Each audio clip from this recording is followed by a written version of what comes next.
Bonjour, donc voici les choses se précisent. Va accepter la mission. Il a été avisé par courriel.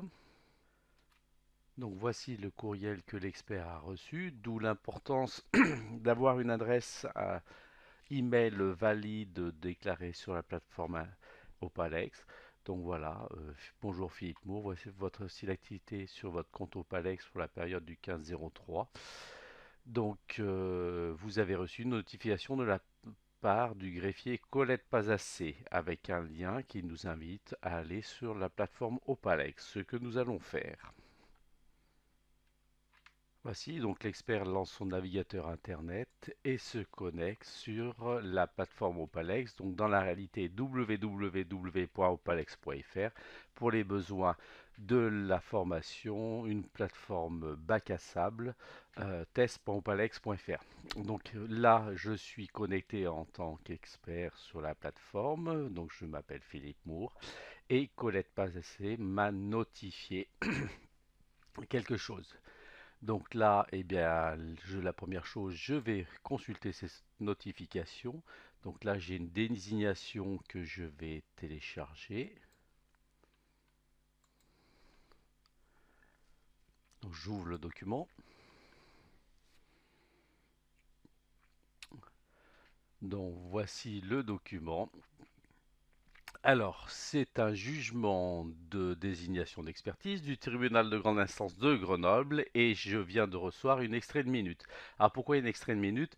Parce qu'en fait, vous verrez que le document n'est pas signé en bas de page parce que les équipements informatiques des greffes et des tribunaux ne per- ne permettent pas toujours de signer numériquement des documents ou de signer puis de rescanner des documents. Donc pour garder une bonne qualité de document, l'astuce consiste à mettre l'original en minutes et d'envoyer donc un extrait de minute à l'expert. Voilà, donc l'affaire concerne Monsieur Louis Attaque, 19 rue de Dure, contre Monsieur Sam Poursuit, immeuble de l'escroc. Le jugement a été donc émis par le juge Juste Laloy, président du tribunal de grande instance de Grenoble. Donc, eh ben, ma foi, l'expertise semble être dans mes cordes et je vais l'accepter. Donc, je ferme le document et je décide de répondre à Colette Pazassé. Et là, deux choix sont possibles. Donc, j'accepte ou je refuse. Donc, dans le cas présent, je vais accepter. Je peux joindre un document à mon acceptation. Là, pour une acceptation, c'est pas nécessaire. Par contre, pour un refus, il faut motiver ce refus. Donc là, je vous invite à déposer un document. Donc ici, demandeur, c'est donc on vous demande le nom du demandeur à reproduire tel que dans la désignation. Donc c'est le premier demandeur, hein. Si vous avez plusieurs demandeurs, vous mettez uniquement le premier. Ça va permettre de former le nom de l'expertise. Donc le demandeur, c'est attaque. Le premier défendeur, c'est poursuit.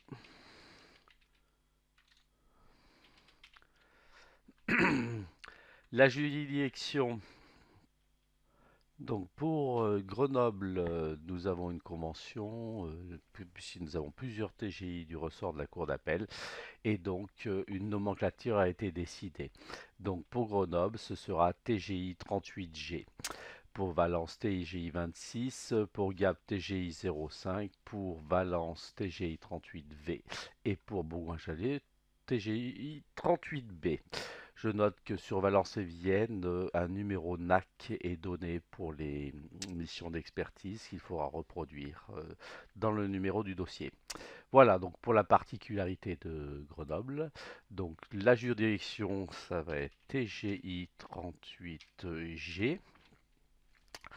Numéro général, alors c'est numéro de RG dans la désignation, à reproduire tel quel.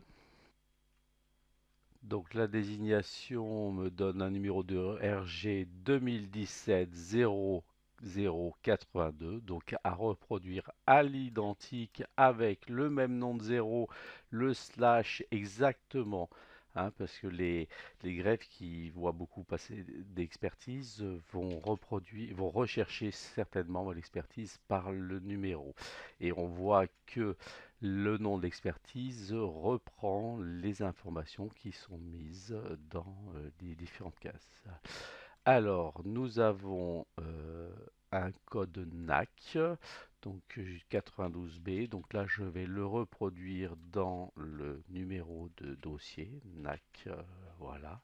Et puis ici, il y avait un numéro de mesure des instructions. Ben, ma foi, je mettrai le numéro, par exemple, MI 12356. Alors, ce n'est pas le cas, donc je vais le retirer.